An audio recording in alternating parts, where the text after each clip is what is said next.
نحمده ونصلي على رسوله الكريم اما بعد فاعوذ باللہ من الشیطان الرجیم بسم اللہ الرحمن الرحیم۔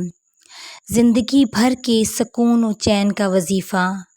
زندگی میں سکون، چین، اطمینان چاہیے تو توبہ استغفار کریں اور کثرت سے ذکر الہی کرتے رہیں۔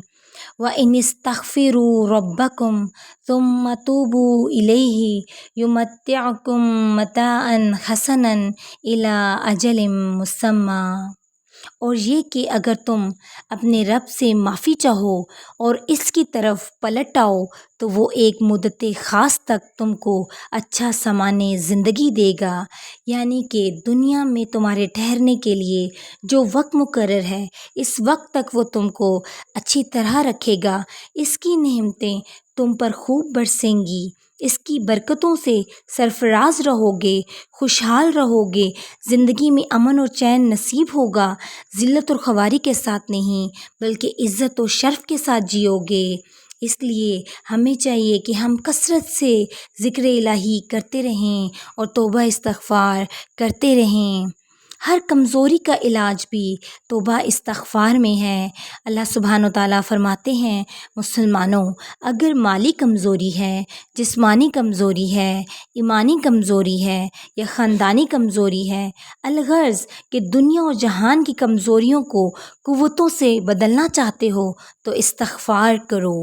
وَيَا قَوْمِ اسْتَغْفِرُوا رَبَّكُمْ ثُمَّ تُوبُوا إِلَيْهِ يُرْسِلِ السَّمَاءَ عَلَيْكُمْ مِدْرَارًا وَيَزِدْكُمْ قُوَّةً إِلَىٰ قُوَّتِكُمْ وَلَا تَتَوَلَّوْا مُجْرِمِينَ۔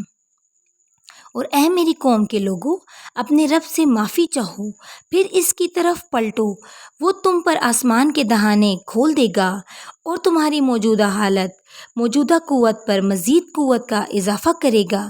مجرم بن کر بندگی سے منہ نہ پھیرو اور کثرت سے ذکر و استغفار کرتے رہو۔ عقبہ بن عمر سے مروی ہے کہ اللہ کے ہاں نجات کے لیے تمہاری زبان ذکر الہی سے تر ہو، دنیا میں بھی تمہیں نجات حاصل ہوگی اور آخرت میں بھی انشاءاللہ نجات حاصل ہوگی۔ اس لیے کثرت سے استغفار کریں۔ استغفر اللہ، استغفر اللہ، استغفر اللہ، استغفر اللہ ربی من کل ذنب واتوب الیہ۔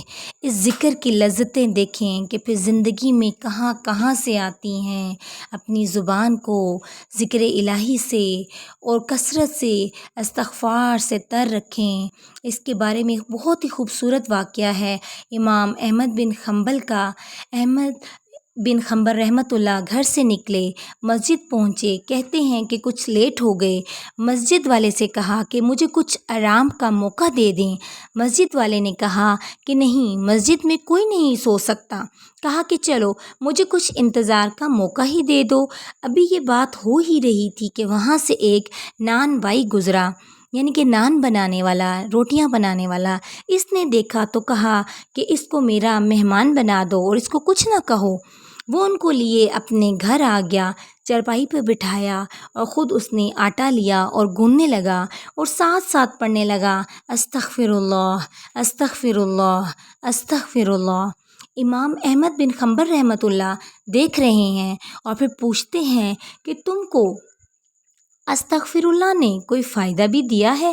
وہ کہنے لگا، جناب فقیر آدمی تھا، جب سے استغفر اللہ کیا مال سنبھالا نہیں جا رہا، اور جب سے استغفار کر رہا ہوں جو خواہش کرتا ہوں اللہ تعالیٰ پوری کر دیتا ہے، لیکن چند دنوں سے ایک خواہش کر رہا ہوں وہ پوری نہیں ہوئی، باقی سب پوری ہو گئی ہیں۔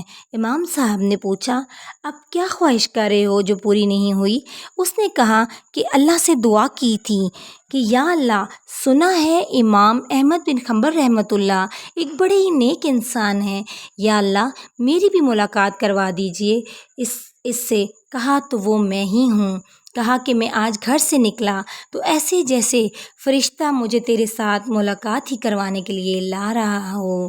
تو آپ دیکھیے کہ استغفار کے کتنے پیارے پیارے انعامات ہیں جو کثرت سے استغفار کرتا ہے اللہ تعالیٰ اس کی تنگی کو آسانی بنا دیتے ہیں، اللہ اس کی مصیبت کو خوشی بنا دیتے ہیں اور وہاں سے رزق عطا کرتے ہیں جہاں سے اس نے کبھی گمان بھی نہیں کیا ہوتا۔